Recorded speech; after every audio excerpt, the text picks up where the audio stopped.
हाय दोस्तों, एक बार फिर हम एक नए टॉपिक के साथ। हम लोगों ने भारत एवं विश्व के इतिहास में पहला अध्याय पूरा कंप्लीट कर लिया था। दूसरे अध्याय में चलना है भारत में राष्ट्रवाद का उदय। आप लोग बढ़िया कमेंट करके बता रहे हैं कि सर ये टॉपिक बता दीजिए, मानचित्र बता दीजिए। वीडियो को लाइक कर रहे हैं, वीडियो को पसंद आ रही है तो दूसरे दोस्तों को भी भेज रहे हैं। Very good. और चैनल को ज़्यादा से ज़्यादा सपोर्ट करें, यानी सब्सक्राइब करें। तो हम अपने टॉपिक की ओर लौटते हुए, अगर आपको फ्री कंटेंट चाहिए तो आप टेलीग्राम ग्रुप में जुड़ सकते हैं। उसकी लिंक आपको वीडियो के नीचे दे दी जाती है। और कोई भी आपको क्वेश्चन है, कोई भी सवाल है तो आप कमेंट में पूछ सकते हैं। आपको कमेंट में या टेलीग्राम में उसका समाधान बता दिया जाएगा। तो शुरू करते हैं हम अपने टॉपिक को। अध्याय दूसरा है भारत में राष्ट्रवाद का उदय एवं प्रमुख घटनाएं। तो हमने असहयोग आंदोलन पढ़ लिया, साइमन कमीशन पढ़ लिया, पूना समझौता पढ़ लिया। अब ये वेरी वेरी इंपॉर्टेंट टॉपिक है, थ्योरी के लिए भी, एमसीक्यू प्रश्न के लिए भी और मानचित्र के लिए भी। क्वेश्चन क्या है? सविनय अवज्ञा आंदोलन, या इसको नमक आंदोलन भी बोलते हैं। इसे क्या क्या बोलते हैं?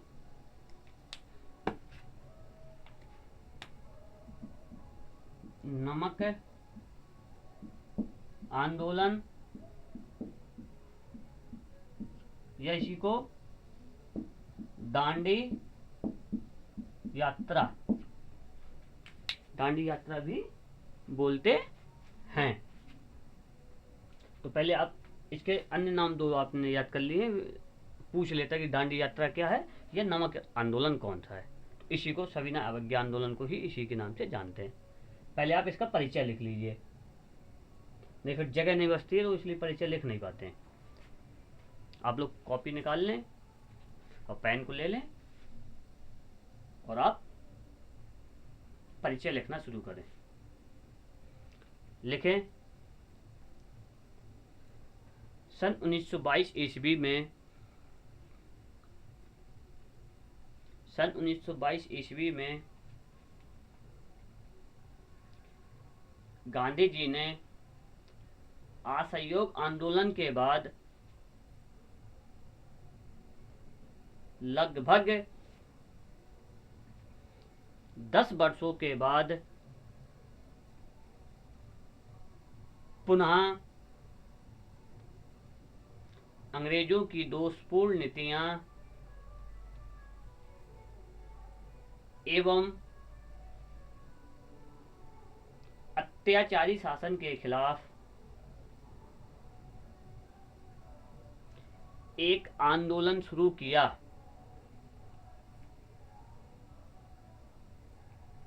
जिसे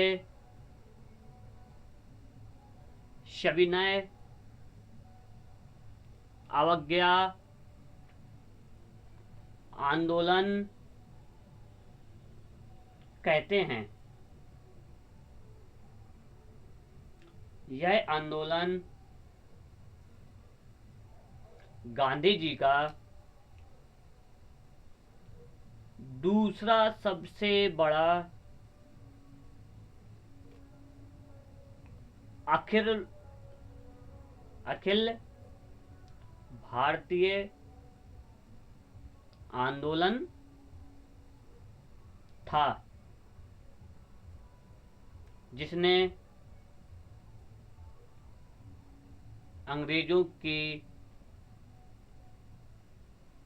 शासन को बहुत ज़्यादा चुनौती दी थी। ठीक है, इसके बाद हम चलते हैं अब अपने डायमेंशन पे क्या क्या पढ़ना है। तो हम पढ़ेंगे, इसका परिचय पढ़ेंगे, परिचय हमने लिखा दिया है। और दूसरा अन्य नाम, नमक आंदोलन और दांडी यात्रा। कारण पढ़ेंगे, भैया अब गांधी जी को कौन सी ऐसी फिर दिक्कत होने लगी थी जैसे हमने संविधान अवज्ञा आंदोलन में पढ़ा था, खिलाफत का मुद्दा था, प्रथम विश्व युद्ध था। तो इसी से ऐसे ही अब यहाँ पे गांधी जी को कौन सी फिर दिक्कत होने लगी अंग्रेजों से कि उनको फिर एक संविधान अवज्ञा आंदोलन चलाना पड़ा। फिर सीमाएं या कमियां, तो ये आंदोलन जो चलाए गए तो इसकी कौन कौन सी कमियां थी। जैसे आप लोग कक्षा 10 के बोर्ड के पेपर में जल्दी जल्दी पेपर लिखने के चक्कर में कुछ क्वेश्चन भूल जाते हो, तो गलतियां करते हो ना। तो उसी प्रकार से इस आंदोलन की कौन कौन सी गलतियां थी। फिर इसके बाद चौथे डायमेंशन में पढ़ेंगे इसका परिणाम, रिजल्ट, प्रभाव क्या हुआ। आप लोग अगर कक्षा 10 का एग्जाम दे रहे होंगे, अगर पास हो जाएंगे तो लड्डू मिलेगा, और फेल हो जाएंगे तो बढ़िया पिताजी की बढ़िया डंडी होगी, तेल लगी लगाई, बढ़िया छुटाई होगी उससे। तो वैसे ही ये आंदोलन चलाया गांधी जी ने, अगर सफल हो जाएगा तो गांधी जी अंग्रेजों को दौड़ा दौड़ा के मारेंगे, अगर नहीं सफल हो जाएगा तो भारत के जो क्रांतिकारी नेता हैं, राष्ट्रवादी नेता हैं, उनको अंग्रेज जेल में डाल देंगे। तो हम इसके बारे में देखेंगे। हम इस क्लास को दो भागों में पढ़ेंगे। पहला भाग भूमिका पढ़ेंगे, कारण पढ़ेंगे, सीमाएं पढ़ेंगे, और इसमें MCQS प्लस मैपिंग, तो दो पार्ट में इस क्लास को पढ़ेंगे। एक में यहाँ तक आज वाली क्लास में, और उसमें वहाँ तक। तो शुरू करते हैं। परिचय हमने पढ़ लिया है। पहला कारण देखिए, देश में नौकरशाही तेजी से बढ़ने के कारण मजदूरों की स्थिति खराब होना। नौकरशाही का मतलब क्या था?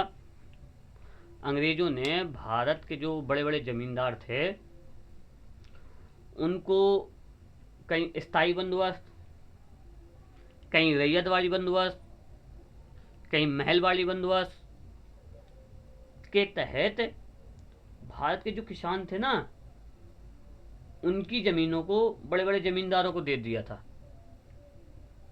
अब इससे क्या होता था, जो भारत का किसान था उसकी जमीन साहूकार जमींदार के पास फ्री में चली जाती थी, थोड़े से पैसों में। तो इससे क्या हो रहा है, ये नौकरशाह मालिक बन गया, ये मालिक बन गया। और जो ये मजदूर थे ना, मजदूर थे, किसान थे, मजदूर थे, इनकी स्थिति डेली डेली खराब होती जा रही थी। तो गांधी जी इससे परेशान थे, इसलिए उन्होंने एक नया आंदोलन चलाने का निर्णय लिया। अगला 1929 की आर्थिक मंदी खराब होना, फिर अंग्रेजों द्वारा नमक कर लगाना। मतलब 1929 में अमेरिका में एक आर्थिक मंदी आई। 1929 में अमेरिका में एक आर्थिक मंदी आई, उसका प्रभाव पूरी दुनिया में देखा गया, उसका प्रभाव भारत में भी देखा गया। अब क्या हुआ, भारत में पैसा की कमी पड़ गई, इससे किसानों के पास पैसा नहीं रहा, मजदूरों के पास पैसा नहीं रहा, और जो हम लोग नमक खाते हैं ना, जैसे टाटा नमक 5 रुपए 10 रुपए किलो का आता है, उसमें अंग्रेजों ने टैक्स लगा दिया, कर लगा दिया। आदमी के पास वैसे खाने के लिए पैसा नहीं है, लेकिन फिर भी क्या किया, टैक्स लगा दिया। टैक्स लगा दिया तो गरीब आदमी को तो देना पड़ेगा ना। और नमक एक ऐसी चीज है, चाहे गरीब हो, चाहे अमीर हो, चाहे बूढ़ा हो, चाहे जवान हो, सबको नमक की जरूरत पड़ती है। तो इससे गांधी जी क्या हुए, चिंतित होते और आंदोलन के लिए प्रेरित किया, इसलिए इसे नमक आंदोलन भी कहते हैं। ठीक है। अगला, पूर्ण स्वराज्य की मांग का बोलबाला। ये 1929 का हम लोग लाहौर अधिवेशन पढ़ते हैं। 1929 का लाहौर अधिवेशन, 1929 का लाहौर अधिवेशन, अध्यक्ष बने थे पंडित जवाहरलाल नेहरू। अब इसमें क्या कहा गया था कि भारत को अंग्रेजों से पूर्ण स्वराज्य चाहिए, भारत को अंग्रेजों से पूर्ण स्वराज्य चाहिए। और ये कब हो रहा है? 1929 में। और ये आंदोलन कब शुरू हो रहा है? 1930 के आसपास या 1930 के बाद। तो इस समय क्या हो गया था, हमें भारत को स्वतंत्र कराना है, गली गली शोर होने लगा, पूर्ण स्वराज चाहिए, पूर्ण स्वराज चाहिए। इससे गांधी जी भी भावुक हुए और उन्होंने एक नया आंदोलन चलाने के लिए कांग्रेस में बिल पेश किया और उसे पारित करवाया। अगला, साइमन कमीशन की दोषपूर्ण नीति रिपोर्ट। अभी हमने 1928 में सर जॉन साइमन को पढ़ा था। तो उसमें क्या कहा गया था, उसके जो प्रावधान थे, प्रावधान को क्या कहा गया था कि हम आगे आने वाले समय में भारत में और सुधार करेंगे। लेकिन कमीशन भारत आया, घूमा फिरा, भारतीयों ने विरोध किया, फिर भी उसने रिपोर्ट बनाई। रिपोर्ट कैसी बनाई? भारतीयों के खिलाफ ही बना दी रिपोर्ट। भारत में कोई सुधार ही नहीं चाहिए, किसी सुधार की आवश्यकता ही नहीं है। इससे गांधी जी नाराज हुए और आंदोलन के लिए प्रेरित हुए।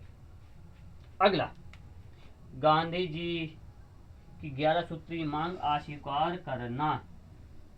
गांधी जी की 11 सूत्रीय मांग अस्वीकार करना। उस समय भारत का वायसराय था लॉर्ड इरविन। तो 5 मार्च 1931 ईस्वी को महात्मा गांधी जी और लॉर्ड इरविन के बीच एक समझौता हुआ, जिसे लॉर्ड इरविन समझौता कहते हैं। उसमें गांधी जी ने ये मांगे रखी कि हमारी 11 मांगे रखी जाएं। गरीबों को अधिकार मिले, नमक कर हटाया जाए, व्यापारियों को कर से छूट मिले। लेकिन इरविन जी ने मांगे अस्वीकार कर दी, माना ही नहीं। तो गांधी जी को क्या हुआ, उनके आत्मबल में ठेस पहुंची कि मैं इतना भारत का इतना बड़ा नेता हूं और मेरी बात मानी ही नहीं जा रही। तो उन्होंने सीधा क्या किया, सविनय अवज्ञा आंदोलन का आह्वान कर दिया कि मैं एक भारत का दूसरा आंदोलन चलाने जा रहा हूं जिसमें मुझे सब लोगों की सहायता चाहिए। फिर क्या हुआ, 12 मार्च 1931 ईस्वी को गांधी जी अपने गुजरात के साबरमती आश्रम से एक यात्रा शुरू की जो 6 अप्रैल 1931 ईस्वी को गुजरात के दांडी में समाप्त हो गई। इसी को सविनय अवज्ञा आंदोलन कहते हैं। दांडी में क्या किया 6 अप्रैल को गांधी जी ने, तो वहां पर समुद्र के किनारे नमक को लिया और अपने हाथों से नमक बनाया। इससे नमक कानून टूटा गया, तोड़ दिया गया। इसी को बोलते हैं नमक कानून। गांधी जी ने कब तोड़ा? 6 अप्रैल 1931 ईस्वी को। हो गया। अब इसके बाद इस आंदोलन की कमियां क्या हो गई, इस आंदोलन की कमियां क्या रही, तो कमियां हम यहाँ पे पढ़ लेते हैं। पहली कमी थी, कांग्रेस ने उच्च वर्ग के लोगों को प्रसन्न करने के लिए दलितों की अपेक्षा की। मतलब क्या क्या कहने की कोशिश कर, ऊंचे लोगों का समर्थन प्राप्त करने के लिए नीचे वर्ग के लोगों का शोषण किया गांधी जी ने। इससे क्या हुआ, जो नीचे वर्ग का, निम्न वर्ग का व्यक्ति थे, लोग थे, वो आंदोलन से धीरे धीरे दूरी बनाने लगे। तो अमीर वर्ग के व्यक्ति ही रहे और निम्न वर्ग के व्यक्ति आंदोलन से दूर होने लगे। अगला, कांग्रेस मुस्लिम लोगों को जोड़ने में असफल रही पूर्णतः। मतलब मुस्लिम लोग जुड़े लेकिन इक्का दुक्का जुड़े, बड़े बड़े मुस्लिम लीग के जो नेता थे उनको जोड़ने में असफल रही। और तीसरा, इस आंदोलन में सभी वर्ग के लोग शामिल नहीं हुए, जैसे मजदूर नहीं शामिल हुए, इसमें कारखानों में काम करने वाले लोग नहीं शामिल हुए। तो क्या होगा, ये आंदोलन सफल होगा कि असफल होगा? सफल होगा, लेकिन अपने जो लक्ष्य को निर्धारित किया गया था पूर्ण स्वराज, उसको प्राप्त नहीं कर पाएगा। अगर प्राप्त कर लेता तो भारत 1932-31 में ही आजाद हो जाता। क्यों भारत 15 अगस्त 1947 को आजाद हुआ, है कि नहीं? तो इसके कुछ कमियां हैं, कारण है, परिचय है, परिणाम है, एमसीक्यू प्रश्न है, मैपिंग है। तो इस पोर्शन को कल आने वाली क्लास में करेंगे और प्लस क्वेश्चन देखेंगे। इसके लॉन्ग क्वेश्चन कौन कौन से आए हैं, एमसीक्यू क्वेश्चन कौन कौन से हैं, मैपिंग कौन कौन से क्वेश्चन से पूछी गई है।